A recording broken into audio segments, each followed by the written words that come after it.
প্রিয় দর্শক, আবার ফিরে আসলাম আপনাদের অনুষ্ঠান জীবনের গল্প নিয়ে। আমাদের ক্যামেরার সামনে আসছে এক অসহায় মেয়ে। আপু, আসসালামু আলাইকুম, তুমি কেমন আছো? ওয়ালাইকুম সালাম, আলহামদুলিল্লাহ ভালো আছি। আপু, তোমার নামটা কি? আমার নাম সোনিয়া। সোনিয়া। তোমার পরিবারে কে কে আছে? কেউ নাই, নানি আছে। নানি আছে, মানে বাবা মা নাই? না, কেউ নেই। তোমার বাবা মা, তোমার বয়স কত বয়সে তোমার বাবা মা মারা যায়? আমি অনেক ছোট থাকতে। ছোট? ছোট বলতে তুমি কথা কওয়া শেখো না এরকম? না না, কথা কওয়া শেখো নাই? না। তোমার আব্বা মারা যায় হচ্ছে, তোমার মা আগে মারা যায় না তোমার বাবা মারা যায়? এটা আসলে সঠিক আমি জানি না, এটা তোমার মনেই তো নাই, কিভাবে বলতে পারো, তাই না? আচ্ছা, খুবই কষ্টের বিষয় যে তোমার বুদ্ধি হয়নি সেই সময় তুমি তোমার বাবা মাকে হারাইছো, তাই না? তো তারপরে থেকেই তুমি তোমার নানির বাড়িতে থাকো? হ্যাঁ। আচ্ছা, পড়াশোনা কত করছো? এসেছি। এসএসসি। কলেজে ভর্তি হয়েছিল না? কলেজে ভর্তি হয়েছিল। হয়েছিল না? আচ্ছা, তোমার নানা কখন মারা যায়? নানা মারা গেছে 2 বছর।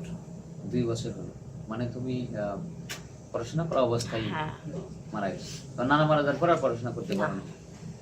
তো যাই হোক, আমি প্রশ্ন না করি, কারণ তোমার জীবনের গল্পটাই, মানে তোমার কষ্টের বা তোমার কষ্টের কথাগুলি তুমি দর্শক বাইরের কাছে একটু বলো।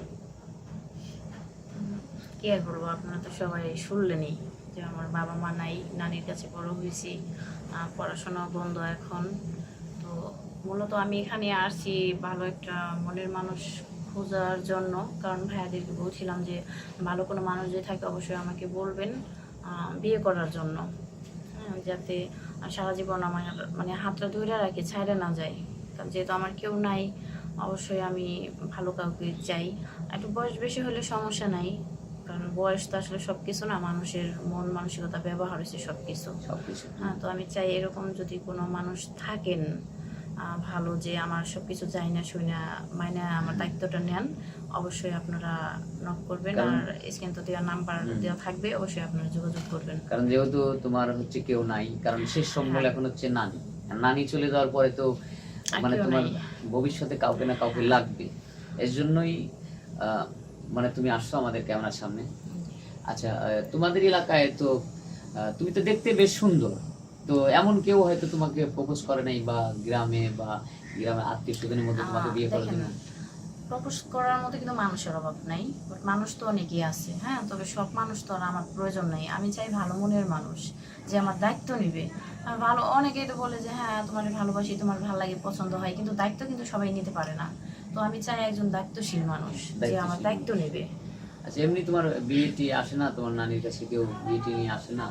আসে, মানে এক একজনের এক এক রকম চাহিদা থাকে, তো চাহিদাটা তো আসলে পূরণ করা সম্ভব না, যেহেতু আমার নাই। হ্যাঁ, তো আমি চাহিদাটা পূরণ করবো কিভাবে? টাকা পয়সা দিবে কিভাবে, কারণ বাবা নাই, তারপরে তো নানাও সবাই ছিল, সেও তো চলে গেছে। চাই না শুনে যদি কেউ আমার দায়িত্ব নিতে চান, অবশ্যই আপনারা নক করবেন, স্ক্রিনে দেওয়া নাম্বারে যোগাযোগ করবেন, তাহলে অবশ্যই আমাকে পাবেন। আর আমার পার্সোনাল কোনো ফোন নাই, তো ভাইয়াদের এই নাম্বারে যোগাযোগ করলে অবশ্যই ভাইয়ারা আমার ব্যবস্থা করে দিব। মানে আমার তো আসলে ওনারা তো আমার বাড়ি চিনে, অবশ্যই ওনারা আমার সাথে যোগাযোগ করে দিব। ধন্যবাদ। সুপ্রিয় দর্শক, আমরা আর স্কিপ বাড়াবো না, তার জীবনের গল্প তো শুনলেন। এখন জেনে শুনে যদি কেউ এই মেয়েটাকে চান, তাহলে আমাদের সাথে যোগাযোগ করবেন। স্ক্রিনে আমাদের নম্বর দেওয়া থাকবে। কেউ অযথা ভিডিও কল দিবেন না। আর ভালো থাকবেন, সুস্থ থাকবেন, সবারই মঙ্গল কামনা করি। আল্লাহ হাফেজ।